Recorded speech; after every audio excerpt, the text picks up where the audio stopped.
ഏത് തെറാപ്പി കോഴ്സാണ് ഏറ്റവും മികച്ചതെന്ന് ഒരുപാട് കുട്ടികൾ ചോദിക്കുന്നുണ്ട്. +2 കഴിഞ്ഞ കുട്ടികൾ ചോദിക്കുന്നുണ്ട്. നമ്മൾ സ്പീച്ച് തെറാപ്പി എടുക്കണോ, BOT എന്നുള്ളൊരു പുതിയ കോഴ്സ് വന്നിട്ടുണ്ട്, അതെങ്ങനെയാണെന്നൊക്കെ ചോദിക്കുന്നുണ്ട്. അപ്പോൾ ഇന്ന് നമ്മൾ തെറാപ്പി കോഴ്സുകളെ കുറിച്ചാണ് സംസാരിക്കുന്നത്. ഏത് തെറാപ്പിയും അതിലേറ്റവും കൂടുതൽ ചാൻസ് ഉള്ള നല്ല ശമ്പളം കിട്ടുന്ന തെറാപ്പി കോഴ്സുകൾ ഏതാണെന്നുള്ള ക്യൂരിയോസിറ്റി ഒരുപാട് കുട്ടികൾക്കുണ്ട്. അവർ ഷെയർ ചെയ്യാറുണ്ട്. അവർക്ക് വേണ്ടിയാണ് ഇന്ന് നമ്മൾ സംസാരിക്കുന്നത്.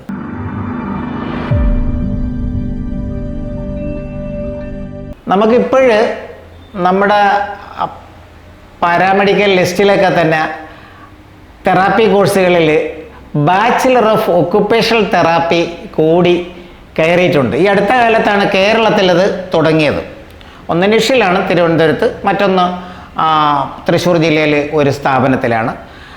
വളരെ കുറച്ച് സീറ്റുകളേ ഉള്ളൂ. പക്ഷേ ഇത് നമുക്കൊരു 10-35 വർഷത്തിന് മുമ്പേ ഈ കോഴ്സ് നിർത്താർ പോലുള്ള സ്വാമി വിവേകാനന്ദ നിർത്താർ ഒഡീഷയിലുള്ള ഒരു സ്ഥാപനമാണ്, സർക്കാർ സ്ഥാപനമാണ്, ഓട്ടോണമസ് ആണ്, ബട്ട് സർക്കാർ സ്ഥാപനമാണ്. ഇവിടെ ഈ കോഴ്സ് 3 പതിറ്റാണ്ടുകൾക്ക് മുമ്പേ ഉണ്ട്. പക്ഷെ നമുക്കധികം അറിയത്തില്ല. നമ്മുടെ മെഡിക്കൽ കോളേജിൽ ഒക്കുപേഷണൽ തെറാപ്പിസ്റ്റുകളുണ്ട്. അപ്പോൾ ഒക്കുപേഷണൽ തെറാപ്പി ഇന്ന് കുറച്ചുകൂടി വ്യാപകമാണ്. നമുക്ക് സാധാരണ കുട്ടികളിലുള്ള ജനിക്കുമ്പോഴേ തന്നെ അവരുടെ ഫിസിക്കലായിട്ട്, ഇമോഷണലായിട്ട്, മെൻ്റലായിട്ട്, കോഗ്നിറ്റീവായിട്ടുള്ള ചില കൊച്ചു ഡിസോർഡേഴ്സ് ഉള്ള കുട്ടികൾ, അതായത് ജനിക്കുമ്പോൾ തന്നെ കുട്ടികൾക്ക് ചിലപ്പം അവർക്കുള്ള സ്പീച്ച് പ്രോബ്ലംസ്, അവരുടെ മൂവ്മെൻറ്റ്സ്, അതുപോലെ തന്നെ അവരുടെ ഫിസിക്കൽ മൂവ്മെൻറ്റ്സിൻ്റെ പ്രശ്നം, കോഗ്നിറ്റീവ് ബിഹേവിയറൽ പ്രോബ്ലം, ഇതെല്ലാം കൂടി വരുന്ന ചില അവസ്ഥകളുണ്ട്. അപ്പോൾ ഇവരെ എക്വിപ്പ് ചെയ്ത്, ഇവരെ തെറാപ്പി കൂടെ എക്വിപ്പ് ചെയ്ത് അവരെ നോർമലാക്കുക എന്നുള്ള ഒരു വലിയ പ്രക്രിയ അടങ്ങിയതാണ് ബാച്ചിലർ ഓഫ് ഒക്കുപേഷണൽ തെറാപ്പി എന്നുള്ള 4 വർഷത്തെ പഠനം. ഇത് 4 വർഷത്തെ പഠനം മാത്രമല്ല, അതിനുശേഷം 6 മാസത്തെ ഇൻറ്റേൺഷിപ്പ് കൂടി ഇതിൻ്റെ സിലബസിൽ ഉണ്ട്. അതുകൊണ്ട് തന്നെ ഈ പഠനത്തിന് കേരളത്തിന് വളരെ കുറച്ച് സീറ്റുകൾ, പുറത്ത് പോകുന്നവർ ശ്രദ്ധിക്കുക. ഇതൊരു 4.5 വർഷത്തെ കോഴ്സാണ്. എല്ലാ സ്ഥലത്തും അങ്ങനെ തന്നെയാണ്, വളരെ കുറച്ച് സ്ഥാപനങ്ങളേ ഉള്ളൂ. അപ്പോൾ BOT കഴിഞ്ഞാൽ ലോകത്തെല്ലാ സ്ഥലത്തും BOTക്കാർക്ക് ജോലി കിട്ടും എന്നുള്ളത് ഉറപ്പാണ്. പുറത്തു പോയാൽ ലക്ഷങ്ങൾ സാലറി കിട്ടും. മാത്രമല്ല, അങ്ങനെ സാലറി കിട്ടണമെങ്കിൽ നമ്മൾ അതിൽ നല്ല സ്കിൽഡ് ആയിരിക്കണം. അതുപോലെ തന്നെ വേറെ എന്തൊക്കെയാണ് അതിൽ വേണ്ടതെന്ന്, എന്തൊക്കെയാണ് അതിൻ്റെ പ്രധാനപ്പെട്ട പഠന സിലബസ് എന്നും നമുക്ക് നോക്കാം. പ്രധാനമായിട്ടും ഇത് കുട്ടികൾക്ക് മാത്രമല്ല, മുതിർന്ന ആളുകൾക്കും ചിലപ്പം ഒക്കുപേഷണൽ തെറാപ്പിസ്റ്റിൻ്റെ സേവനം ആവശ്യമായിട്ട് വരും. ചിലപ്പോൾ വലിയ സർജറി കഴിഞ്ഞ്, ചിലപ്പോൾ ചില അപകടമൊക്കെ ബാധിച്ച്, ചിലപ്പോൾ ചില ആളുകൾക്ക് ചില പ്രശ്നങ്ങൾ ഉണ്ടായേക്കാം. അതുപോലെ തന്നെ ജെറിയാട്രിക് കെയർ, അവർക്കും ചിലപ്പോൾ വാർദ്ധക്യകാലത്ത് വരുന്ന ചില പ്രശ്നങ്ങൾക്കും ഒക്കുപേഷണൽ തെറാപ്പിസ്റ്റിൻ്റെ സേവനം ആവശ്യമാണ്. ചില സ്പെഷ്യാലിറ്റി കൂടി ഇപ്പോഴതിൻ്റെ പോസ്റ്റ് ഗ്രാജുവേഷനിലുണ്ട്. അപ്പോൾ ഒരു ചെറിയ തെറാപ്പി ഏരിയ അല്ല, ലോകത്തെല്ലാം പ്രധാനപ്പെട്ട മിക്കവാറുമുള്ള എല്ലാ രാജ്യങ്ങളിലും ഒക്കുപേഷണൽ തെറാപ്പിസ്റ്റിൻ്റെ വേക്കൻസി നമുക്ക് കാണാൻ കഴിയും. അതിനുവേണ്ടി തയ്യാറെടുത്തു കഴിഞ്ഞാൽ ഒരു ഗ്ലോബൽ കരിയർ നിങ്ങൾക്ക് കരസ്ഥമാക്കാൻ കഴിയും. ഒട്ടും മോശമല്ല. BOTയിൽ പ്രധാനമായിട്ട് പഠിക്കാനുള്ളത് ഇത് ഒരു തെറാപ്പി കോഴ്സായതുകൊണ്ട് തന്നെയാണ്. ഇതിൽ ഹ്യൂമൻ അനാറ്റമി ഉണ്ട്, അതുപോലെ തന്നെ സൈക്കോളജി ഉണ്ട്, ഫിസിയോളജി ഉണ്ട്, ഒക്കുപേഷണൽ തെറാപ്പി ടെക്നിക്സ് ഉണ്ട്, അതുപോലെ തന്നെ കമ്മ്യൂണിറ്റി ബേസ്ഡ് റീഹാബിലിറ്റേഷൻ ഉണ്ട്, അതുപോലെ തന്നെ കിനെസോളജി, നമ്മളെ ബോഡി മൂവ്മെൻറ്റ് മെക്കാനിസം, ബോഡിയുടെ എല്ലാ ചലനങ്ങളെക്കുറിച്ചുള്ള പഠനമാണത്. ബയോമെക്കാനിക്സം ഉണ്ട്, അതുപോലെ തന്നെ ബയോസ്റ്റാറ്റിസ്റ്റിക്സും സോഷ്യോളജിയൊക്കെ ചില യൂണിവേഴ്സിറ്റികളിൽ ഏർപ്പെടുത്തിയിരിക്കുന്നുണ്ട്. അതുപോലെ പ്രധാനമായിട്ടും ബയോളജി, സയൻസ്, കെമിസ്ട്രിയിൽ താല്പര്യമുള്ള കുട്ടികൾ മാത്രമേ ഇതെടുക്കാവൂ. മനുഷ്യ ശരീരശാസ്ത്രത്തെക്കുറിച്ചുള്ള താല്പര്യവും മാത്രമല്ല, തെറാപ്പിയിൽ നമ്മൾ പ്രധാനമായിട്ടും വേണ്ടത് നമുക്ക് ഒരു അനുകമ്പ, ഒരു കമ്പാഷൻ, അതുപോലെ തന്നെ സിമ്പതി, എമ്പതി, പിന്നെ ഒരു സർവീസ് മെൻറ്റാലിറ്റിയൊക്കെ ഉള്ളവർക്ക് മാത്രമേ ഏത് തെറാപ്പിയും പറ്റുള്ളൂ. അങ്ങനെ ഉള്ളവർ ഈ കോഴ്സിലേക്ക് വരണം. തീർച്ചയായിട്ടും പുറത്തു പോകുന്ന ഒരു പോസ്റ്റ് ഗ്രാജുവേഷൻ കൂടി എടുക്കുക. ഇപ്പം സ്വാമി വിവേകാനന്ദൻ്റെ പേരുള്ള നിർത്താർ എന്നുള്ള സ്ഥാപനം ഒഡീഷയിലുണ്ട്. വളരെ കുറച്ച് സ്ഥാപനങ്ങളാണ് ഇതിൽ പോസ്റ്റ് ഗ്രാജുവേഷൻ. അവിടെ ചില സ്പെഷ്യാലിറ്റി കൂടിയുണ്ട്. ഒക്കുപേഷണൽ തെറാപ്പിയിൽ ചില സ്പെഷ്യാലിറ്റികൾ കൂടിയുണ്ട്. തീർച്ചയായിട്ടും നിങ്ങൾക്ക് ഒരു ഗ്ലോബൽ കരിയർ കണ്ടെത്താൻ കഴിയും. മറ്റൊരു പ്രധാനപ്പെട്ട തെറാപ്പി വിഭാഗം സ്പീച്ച് തെറാപ്പി എന്ന് നമ്മൾ വിളിക്കുന്ന BASLP കോഴ്സാണ്. Bachelor of audiology speech language pathology എന്നാണ് അതിൻ്റെ പൂർണ്ണ രൂപം.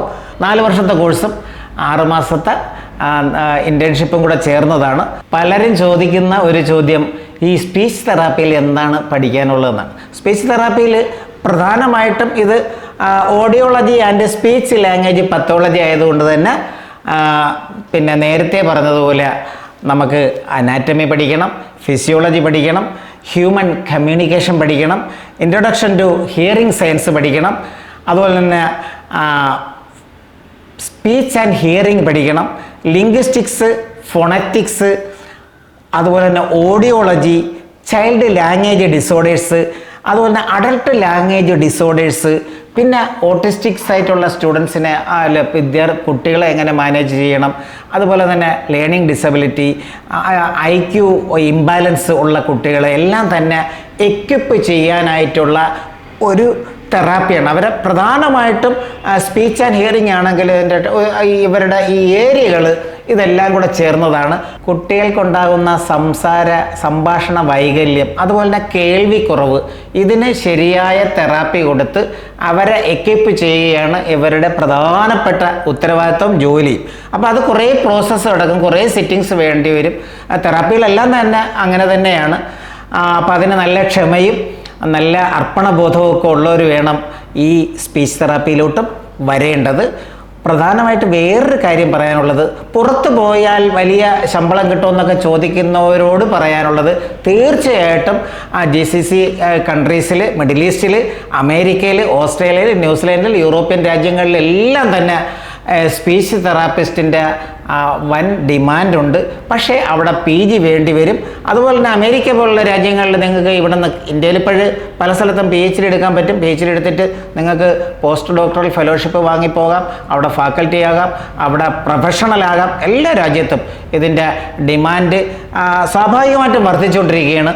നമുക്ക് മറ്റൊരു പ്രധാനപ്പെട്ട തെറാപ്പി കോഴ്സ് ഉള്ളത് ബാച്ചിലർ ഓഫ് ഫിസിയോതെറാപ്പിയാണ്. എല്ലാവർക്കും അറിയാവുന്നതാണ്. വർഷങ്ങളായിട്ട് തന്നെ നമുക്ക് വളരെ സുപരിചിതമായ ഒരു തെറാപ്പി മേഖലയാണ് ഫിസിയോതെറാപ്പിസ്റ്റ്. ഇതിൽ ഒരുപാട് സ്പെഷ്യാലിറ്റി ഉണ്ടെന്നുള്ളത് കൂടി നമ്മൾ അറിയണം. ചിലരൊക്കെ പറയുന്നത് ഫിസിയോതെറാപ്പി പഠിച്ചിട്ട് ജോലി കിട്ടുന്നില്ലെന്നൊക്കെ പറയുന്നത്, അതൊക്കെ അവരവരുടെ സ്കില്ലനുസരിച്ചും അവരവരുടെ ഇൻട്രസ്റ്റ് അനുസരിച്ചും അവരവരുടെ അർപ്പണബോധം, ഈ ഫീൽഡിൽ എത്രമാത്രം അർപ്പണബോധം അനുസരിച്ചാണ് ഓരോരുത്തർ ജോലി കണ്ടെത്തുന്നത്. മാത്രമല്ല തെറാപ്പിസ്റ്റ് എന്ന് പറയുന്നത് ഒരു പേരെടുക്കുക എന്നുള്ളത് തന്നെ ഒരു ലോങ് പ്രോസസ്സാണ്. അതിന് തയ്യാറുണ്ടെങ്കിൽ മാത്രം, താല്പര്യമുള്ളവർ മാത്രമേ ഫിസിയോതെറാപ്പി അല്ല, നേരത്തെ പറഞ്ഞ സ്പീച്ച് തെറാപ്പി ആവട്ടെ, ബാച്ചിലർ ഓഫ് ഒക്കുപേഷണൽ തെറാപ്പി ആവട്ടെ പഠിക്കേണ്ടതുള്ളൂ. ഫിസിയോതെറാപ്പിയിൽ പോസ്റ്റ് ഗ്രാജുവേഷൻ നേരത്തെ തന്നെ ഒരുപാട് സ്ഥലത്ത് പോസ്റ്റ് ഗ്രാജുവേഷൻ ഉണ്ട്. അപ്പോൾ പോസ്റ്റ് ഗ്രാജുവേഷനിൽ തന്നെ സ്പെഷ്യാലിറ്റി ഉണ്ട്. നിങ്ങൾക്ക് പുറത്തു പോകാം. പലപ്പോഴും overseas development employment promotion council ഫിസിയോതെറാപ്പിസ്റ്റിനെ ചില രാജ്യങ്ങളിലേക്ക്, പ്രത്യേക രാജ്യങ്ങളിലേക്ക് വിളിച്ചതായിട്ട് ഞാൻ കണ്ടിട്ടുണ്ട്. തീർച്ചയായിട്ടും അങ്ങനെ വിദേശത്തോട്ട് പോകാം. മാത്രമല്ല ലോകത്തെ എല്ലാ സ്ഥലത്തും ഫിസിയോതെറാപ്പിസ്റ്റിൻ്റെ ആവശ്യമുണ്ട്. നമ്മൾ ജോബ് സൈറ്റുകൾ നോക്കിക്കഴിഞ്ഞാൽ അത് കാണാൻ കഴിയും. ഫിസിയോതെറാപ്പി എവിടെ പഠിക്കാം എന്നുള്ളതിനെക്കുറിച്ച് ഒരു സൂചന കൂടി തരാം. നമ്മളെ കേരളത്തിൽ ഫിസിയോതെറാപ്പി കൊടുത്തിട്ടുള്ള എല്ലാം തന്നെ മികച്ച സ്ഥാപനങ്ങളിലാണ്. പുറത്തു പോയി പഠിക്കുന്നവർ ശ്രദ്ധിക്കേണ്ടത്, കഴിയുമെങ്കിൽ മെഡിക്കൽ കോളേജിൻ്റെ കീഴിലുള്ള സ്ഥാപനങ്ങളിൽ ഫിസിയോതെറാപ്പി പഠിക്കുന്നവർക്ക് കൂടുതൽ എക്സ്പീരിയൻസ് കിട്ടും, നല്ല മികച്ച എക്സ്പീരിയൻസ്, പരിശീലനം കിട്ടും. അതുകൊണ്ട് എവിടെയെങ്കിലും ഉള്ള സ്ഥാപനങ്ങൾ തിരഞ്ഞെടുക്കുന്നവർ അതിനോടനുബന്ധിച്ചുള്ള മെഡിക്കൽ കോളേജ് പോലുള്ള വലിയ സ്ഥാപനങ്ങൾ, അല്ലെങ്കിൽ ഒരുപാട് ബെഡ്സ് ഉള്ള വലിയ മൾട്ടി സ്പെഷ്യാലിറ്റി ഹോസ്പിറ്റലിനോടനുബന്ധിച്ചുള്ള സ്ഥാപനങ്ങളിലും തിരഞ്ഞെടുക്കാം. എന്തായാലും ഒരു BPT കൊണ്ട് നിങ്ങൾക്കൊരു പ്രൊഫഷണലാകാൻ കഴിയും. പക്ഷേ അത് പെട്ടെന്ന് ഒരു പേരെടുക്കണമെങ്കിൽ അതിന് കൂടെ അർപ്പണബോധം വേണമെന്ന് മാത്രമല്ല, പോസ്റ്റ് ഗ്രാജുവേഷൻ ഉള്ളവർക്ക് പുറത്തു പോകാൻ ഇത്തിരി എളുപ്പം കാണും. പോസ്റ്റ് ഗ്രാജുവേഷനിൽ നേരത്തെ പറഞ്ഞ പോലെ സ്പെഷ്യാലിറ്റികളുണ്ട്. തീർച്ചയായിട്ടും നല്ല അർപ്പണബോധമുള്ളവർക്ക് കടന്നു വരാൻ പറ്റിയ ഒരു തെറാപ്പി മേഖല തന്നെയാണ് ഇന്നും ഫിസിയോതെറാപ്പി. തെറാപ്പി കോഴ്സുകൾ പഠിക്കുന്ന ഒരുപാട് കുട്ടികൾ, പഠിക്കാൻ ഒരുങ്ങുന്ന ഒരുപാട് കുട്ടികൾ ചോദിക്കുന്ന ഒരു ചോദ്യം വിദേശത്ത് സാധ്യത ഉണ്ടെന്നാണ്. തീർച്ചയായിട്ടും വിദേശത്ത് സാധ്യതയുണ്ട്. വിദേശം എന്ന് പറഞ്ഞു കഴിഞ്ഞാൽ ഗ്ലോബലി അമേരിക്ക ആവട്ടെ, ഓസ്ട്രേലിയ ആവട്ടെ, ന്യൂസിലാൻഡ് ആവട്ടെ, അതുപോലെ തന്നെ യൂറോപ്യൻ രാജ്യങ്ങളിൽ, മിഡിൽ ഈസ്റ്റിൽ, അതായത് ഗൾഫിലൊക്കെ തന്നെ സാധ്യതകൾ ഒരുപാടുണ്ട്. അവിടെയെല്ലാം പുതിയ ട്രെയിനിങ് ഇൻസ്റ്റിറ്റ്യൂട്ടുകൾ തുടങ്ങുന്നുണ്ട്. പോസ്റ്റ് ഗ്രാജുവേഷൻ കഴിഞ്ഞാൽ PhD എടുക്കാൻ കഴിയുന്ന ഒരു PhD എടുത്തിട്ടൊക്കെ പോകാൻ ശ്രമിക്കുക. ലക്ഷങ്ങൾ എന്തായാലും സാലറി കിട്ടും.